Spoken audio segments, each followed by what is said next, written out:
กราบทักทายสบายดีเลยกะสวัสดีพ่อแม่พี่น้อง FC เบิร์ดสู่ครูสู่คนเนาะสำหรับมื้อนี้เราก็จะออกจากบ้านเนาะไปหาบอลมีสัญญาณเนาะมื้อนี้ก็มีคำคอของพี่ๆ FC ที่เคยคอมเมนต์เนาะเคยบอกเฮาเฮ็ดคลิปตอนเฮาอยู่ปากซองตอนนี้เฮาก็มาอยู่บ้านแล้วเฮามาเมื่อวานนี้เนาะ เมื่อนี้เขาก็จะมาบอกมาอัปเดตให้PPFC ได้หูได้พังเนาะเกี่ยวกับครอบครัวของเขาเพราะว่ามีทาง PPFC ที่เคยถามว่าน้องสาวของบ่าวเปือกยังอยู่ไทยบอกับน้องเคยเนาะเมื่อนี้เขาจะมาบอกให้พี่น้องพังเนาะ ก็คือน้องสาวของเฮากับน้องเคยก็ยังทำงานอยู่ไทยเนาะภาคส่วนลูกสาวพวกเพิ่นกับปะอยู่นำเฮาส่งเฮามาแต่ปากซองเฮาก็เอาเมื่อลูกสาวเขาก็ไปใหม่ได้ประมาณ2 อาทิตย์แล้วเพิ่นไปไทยทำงานที่ไทยก็คือก็บ่แม่นงานหยังแต่ว่าไปตัดอ้อยนี่แหละทุกคนเลย เขาเจ้าได้กะช่วงไปตัดอ้อยเขาได้มือหนึ่งคันถึกบอลอ้อยบ่ล่มกับมือหนึ่งเขาเจ้าได้อัน80 บาท800 บาทคันถึกบอลอ้อยล่มกับบ่ค่อยได้บางเทื่อกับมือหนึ่ง500 บาท500 บาทก็คือตกอยู่เป็นเงินเฮาก็คือประมาณ400,000เพราะว่าเดี๋ยวนี้1,000 บาทก็คือเงินเฮาก็ตกอยู่800,000กีบนี่แหละทุกคนเอย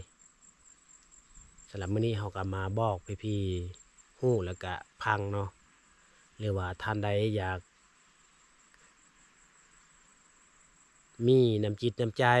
อยากไปย่ามอยากไปเที่ยวเนาะบ่อนน้องชายน้องเคยกับน้องสาวของเฮาคิงๆนี่แหละที่ไปทำงานอยู่ทางประเทศไทยเนาะมีวิดีโอผู้เพิ่นถ่ายส่งหรือว่าเป็นคลิปเนาะ ก็มีทางพี่ๆทุกคนที่เคยบอกว่าบ่าวเปือกคือเป็นหยังบ่ไปทำงานที่ไทยเนาะความจริงเราก็อยากไปไทยอยากเห็นประเทศที่เจริญในอันดับอาเซียนเนาะก็คืออันดับหนึ่งอยู่ในอาเซียนก็คือมีแต่ประเทศไทยนี่แหละความจริงเราก็อยากไปแต่ว่าก่อนเราสิไปไทยเราต้องมีครบบัตรอิหยังต่างๆ เฮามาไทยก็ต้องมีการปฏิบัติระเบียบหรือว่าพระหน้าที่ก่อนสิไปต่างประเทศเนาะก่อนเฮาสิไปไทยก็คือเฮาต้องมีบัตรพาสปอร์ตมีบัตร MOU เนาะถือว่าบัตร MOU ก็คือบัตรเฮาไปทำงานนี่แหละถ้าเฮาบ่มีเขาก็สิบ่สามารถรับได้ภาคส่วนน้องเคยกับน้องสาวเฮาก็เขามีแล้วเขาเฮ็ดแต่ปีซืนเนาะ เนื่องจากว่าน้องเคยกับน้องสาวของเฮาไปไทยกันเนื่องจากว่าทุกข์จนพี่น้องเอ้ยกะเขาเจ้ากับปะลูกสาวเข้าก็คือประมาณยังได้ประมาณอายุประมาณ3 ขวบนี่แหละทุกคนปะน้ำเฮานี่แหละเอามือเลี้ยงที่บ้านบางเทื่อพวกเพิ่นก็ไปอยู่2 เดือนเนาะจะได้กับขอฝากเป็นกำลังใจแล้วก็มีทางพี่ๆที่เคยคอมเมนต์ว่า มีบางคนอยากส่งเครื่องมาให้กับบ่จักสิส่งเพราะว่าเฮานี่เป็นคนอ่านหนังสือไทยบ่เป็นแล้วก็เลขบัญชีก็บ่มีเนาะก็มื้อนี้เฮาจะมาบอกให้ทุกคนฟังแล้วก็พี่น้องฟังก็ท่านใดอยากมีสะพานบุญอยากช่วยเหลือก็มีทางน้องสาวเฮาอยู่พังไทย แล้วก็มีแผ่นเพจน้องเคยคอยก็คือชื่อบาวเบ้เนาะพวกเพิ่นก็ไปตัดอ้อยเนาะเขียนเป็นภาษาไทยบาวเบ้ก็เห็นแล้วเนาะแต่ว่ามีเพิ่นส่งวิดีโอแล้วก็พี่น้องได้จะฮู้แล้วก็สิให้พี่น้องฟังเนาะสิเปิดเบิ่งตอนเพิ่นส่งวิดีโอเมืองแขวงพวกเพิ่นอยู่หรือว่าบ้านบ่อนพวกเพิ่นอยู่ ไปทุกคนไปเบิ่งเนาะ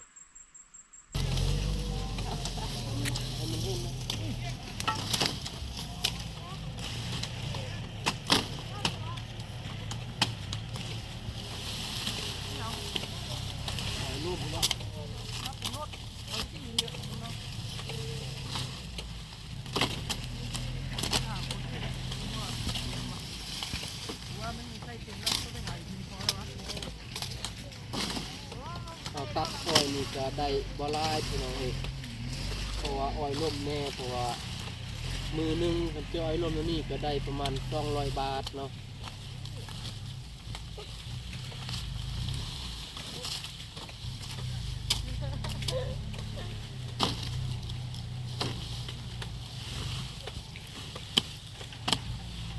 อ๋อเลย คือพี่น้องเห็นภาพวิดีโอแล้วก็เป็นคลิปเนาะอันนี้จะแม่นเข้ากำลังตัดอ้อยเนาะก็มีวิดีโอหนึ่งเนาะน้องเพิ่นส่งอันตอนเขาบอกบ้านหรือก็เมืองหรือว่าแข้งบอนผู้เพิ่นอยู่เนาะสิเปิดให้พี่น้องเบิ่ง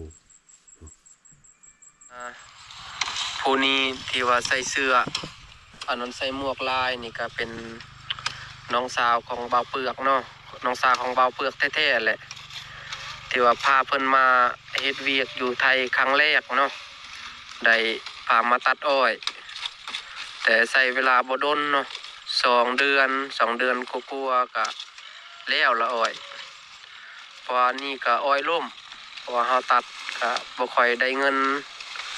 ได้มือละ100-200 บาทเนาะอันนี้ก็ตอนนี้ก็อยู่บ้านภูวง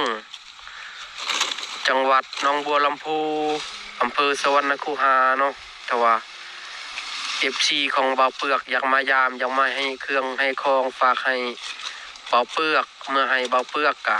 สามารถมายามได้เนาะอยู่บ้านภูวงจังหวัดหนองบัวลำพูอำเภอสวรรณคูหาเนาะ คือพี่น้องได้ยินเนาะน้องเคยกับน้องสาวคอยอยู่บ้านผู้วงเนาะ จังหวัดหนองบัวลำพู จังหวัดหนองบัวลำพู เนาะ อำเภอสวรรณคูหา FC ของเบาเปลือกอยากมา ถ้าพ่อแม่พี่น้อง FC ใดอยากมายามก็อยากมาเบิ่งก็สามารถติดต่อเนาะทาง Facebook หรือว่าไปยามเลยเนาะก็คืออยู่ Facebook ก็คือพิมพ์เป็นบาวเบ้เนาะ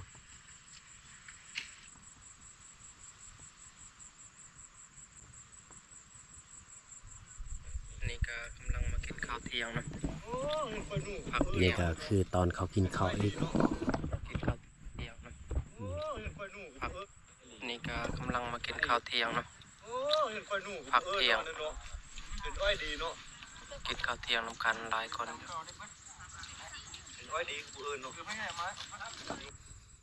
นี่แหละคือพี่น้องเห็นเนาะถ้าพ่อแม่พี่น้องมีน้ำจิตน้ำใจอยากไปยามไปเที่ยวก็สามารถไปเที่ยวไปเบิ่งได้เนาะเอาสำหรับคลิปนี้ก็ต้องขอบคุณขอบใจพ่อแม่พี่น้องผู้ใหญ่ใจบุญใจดีที่เขาเบิ่งเขาชมและก็เคยให้กำลังใจให้บ่เปิดตลอดเนาะแล้วก็ขอให้อยู่ดีมีแห้งให้สุขภาพแข็งแรงเนาะความเจ็บอย่าได้ความใครอย่ามีเพราะว่าลูกสาวเขาก็อยู่น้ำเฮาอยู่ในเฮือนเฮาสิพาเพิ่นไปเข้ากอง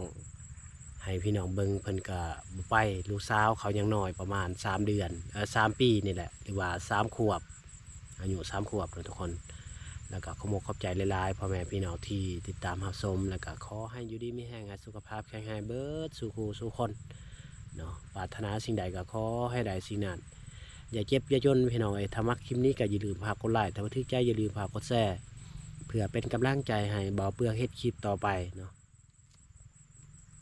ขอขอบใจ